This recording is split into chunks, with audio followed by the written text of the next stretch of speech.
In our first story, the Ministry of Information has strongly defended the Akufo-Addo administration's decision to appoint 110 ministers of state and deputies, explaining the large number has become necessary because of the enormity of problems inherited from the erstwhile Mahama-led administration. The number makes the administration the largest ever in the country's governance history, and many critics are worried about the implications on the public kitty, considering the perks that come with holding public office that will be borne also by the taxpayer. Information Minister Mustafa Hamid maintains there is very good reason for the large number of ministers appointed. The Akufo-Addo government has inherited a country whose economy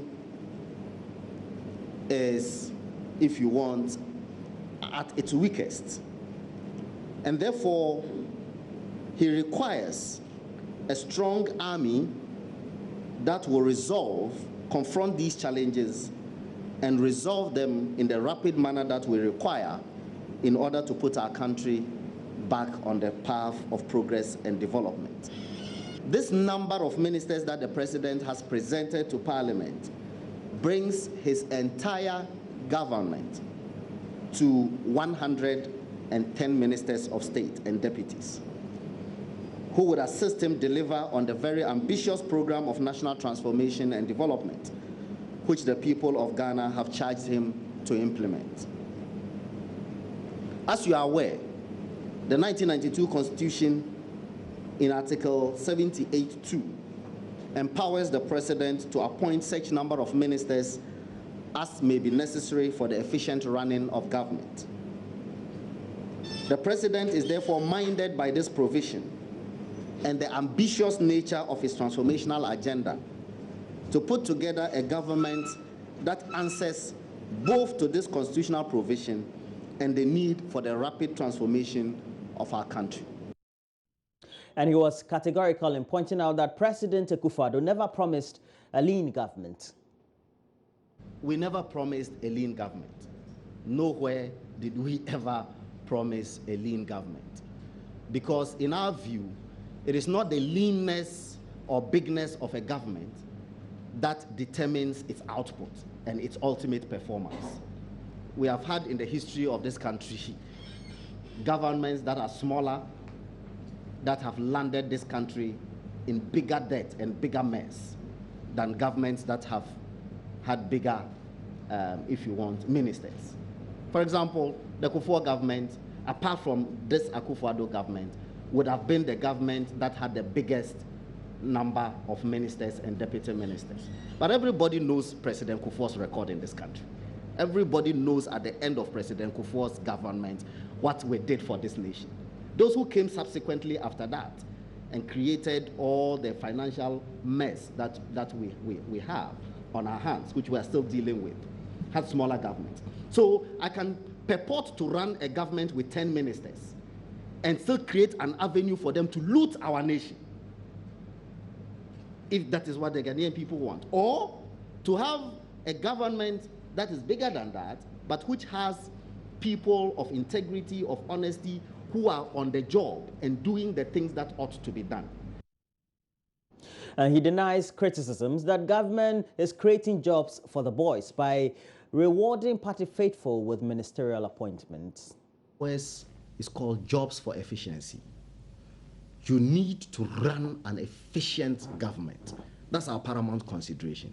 And as many jobs as are required to deliver an efficient government is what we are offering to people. So rather than job for the boys, we have jobs for efficiency. Well, but they would still say that these are reward systems for people who have given some sort of sacrifice for the party. They are just mere criticisms now. You think? They are, of course, because they are not born out of an assessment of a certain period where after 2 years people can now assess this government. I mean, I don't know whether I'm not saying that rewards are not part of governance.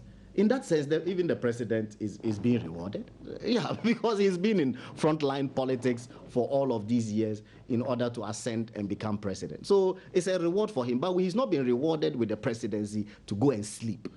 he's rewarded with the presidency to fix our problems. So we will judge whether we just gave him a job because of his 40 years in office based on his performance, or we really gave him a job to deliver. And I'm saying that for now, people can say it's job for the boys. But at the end of the day, our mantra that it is job for efficiencies will be born out of the results that come out.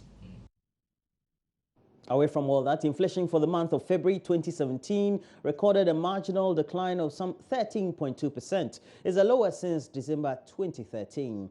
And this came out at the Ghana Statistical Services Consumer Price Index as they recorded for the period.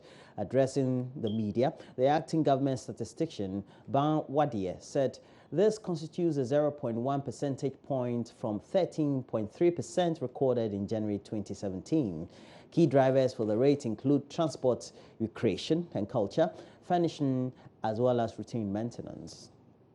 For February 2017, the index level was 191.6, which translates into a yearly change of 13.2% and a monthly change of 0.6%. The main price drivers for the non-food inflation rate were transport, 23.3%, recreation and culture, 22.8%, furnishings, household equipment, and routine maintenance, 22.5%, education, 19.6%, clothing and footwear, 17.8%, and health, 17.1%.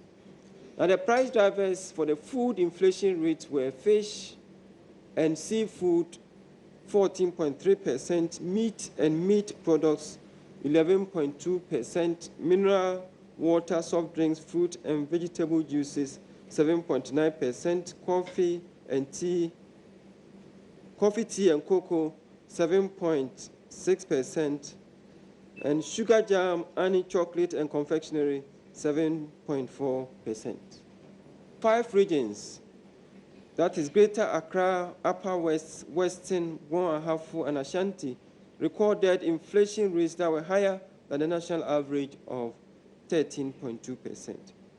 And Greater Accra recorded the highest year-on-year inflation rate of 14.1%, followed by Upper West region with 13.9%, while Volta region recorded the lowest inflation rate of 11.4%. The February 2017 rate of 13.2% is the lowest inflation rate recorded since December 2013.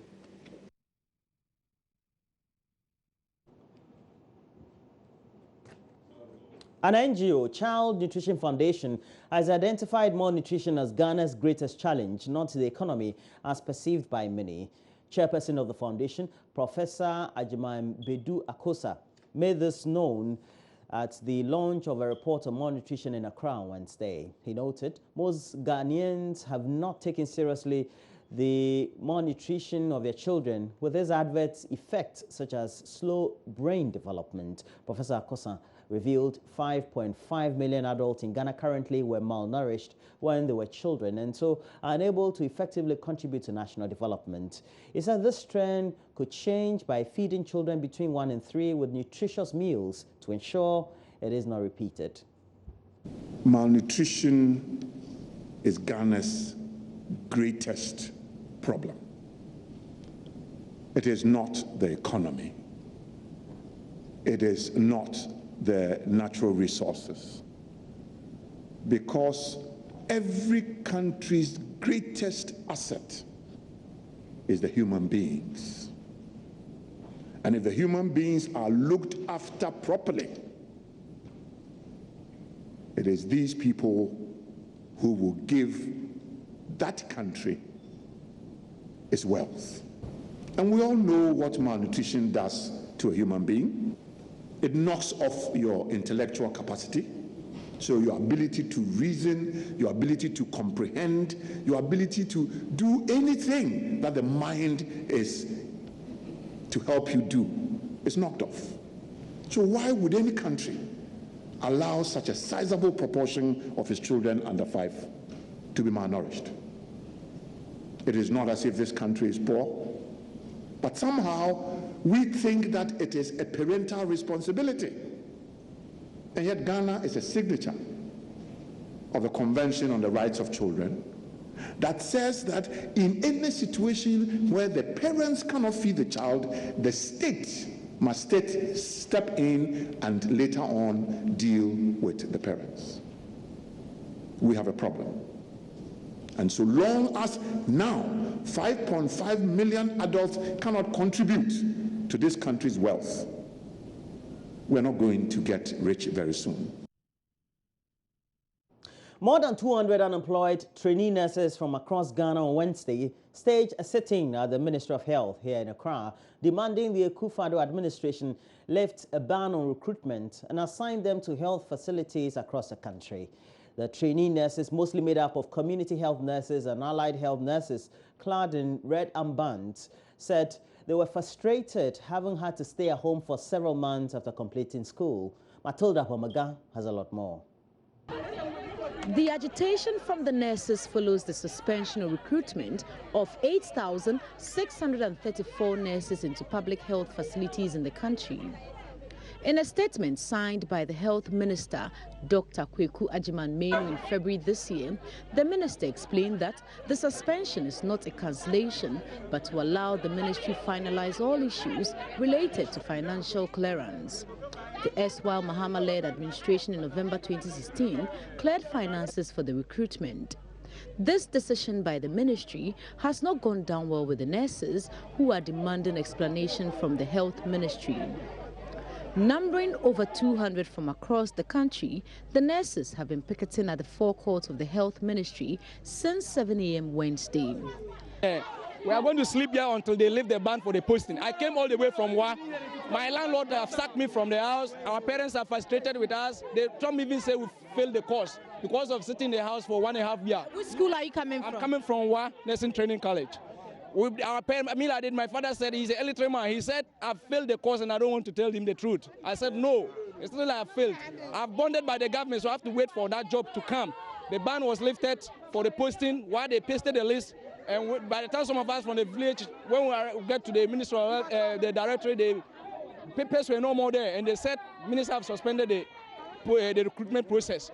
So we want the ban to be lifted today before we leave. How bad has it affected you? Madam, it has affected us a lot. In fact, I don't know whether the ministry wants us to start committing suicide before they will post us. I don't know if that is what he wants. Then from tomorrow you hear that about 10 nurses have committed suicide. I think that is what will make them lift up this ban and then they will post us. No, we don't see the reason why they started the process and suddenly you health minister, Mr. Agyemang, just say they should ban they should stop the process just like that. As if you didn't tell us anything. In fact, we are just depressed in the house. Where are you from, Kumasi, this dawn? Yes, please. I landed here 4 o'clock dawn today.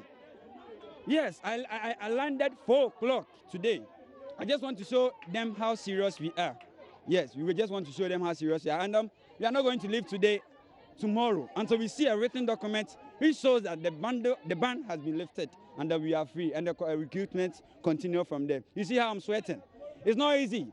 But yesterday, just yesterday, some of our members even came here. Last week, they scheduled a meeting with us. They came and be here. They rescheduled the meeting again to this week. Just yesterday, they came from 1 p.m. to 8 p.m.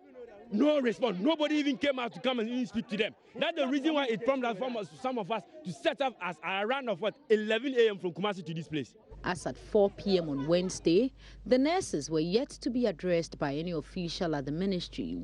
The nurses have however vowed to spend the night at the ministry until the ban on recruitment is lifted. For Joy News, Matilda Pomaga, Accra.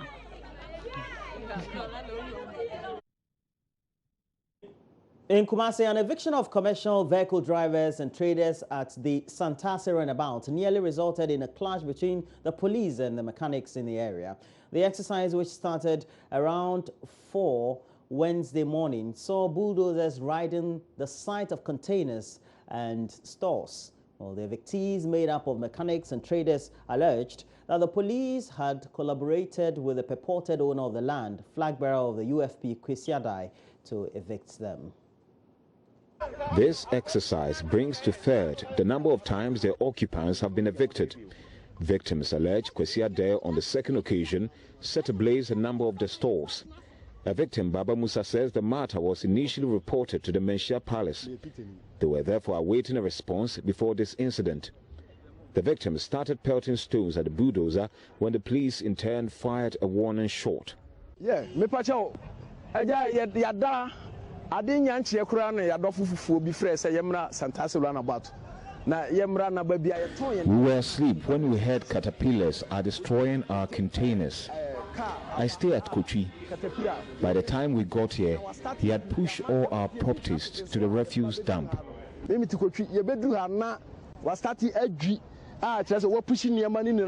Containers and I could go ball and so. What push you free and for how? I push your basa, the Kogu ball and so. I want one will be any big and say. Patasa hine, ya baha say ya kwa jasa, ya coin and him say, ya baby atna, ya di pano. Patasa and can't say, assassin you would get ya da, and can't so. Or catch answer ya so for. It was my baby, my Tasi chief gave us the land, she says. He said Odike is only a caretaker and that it belongs to the government. On 12 January, he destroyed our stores and set ablaze our stores a second time.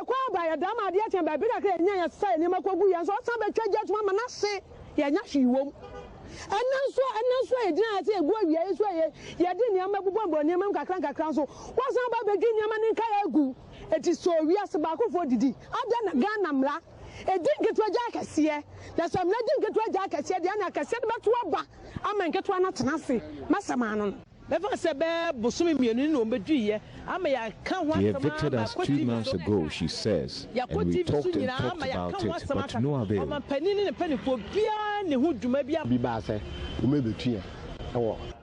We were there when some people came to tell us we should evict from the land because Odike has purchased it. Though the purported owner, Kwesi Adai, would not confirm the police action, he says the traders are illegally occupying the land. And that's it for the news tidbit. We have a lot more news update as we look at the newspapers, we look at the online portals, and you can get interactive on Facebook. Join us on TV.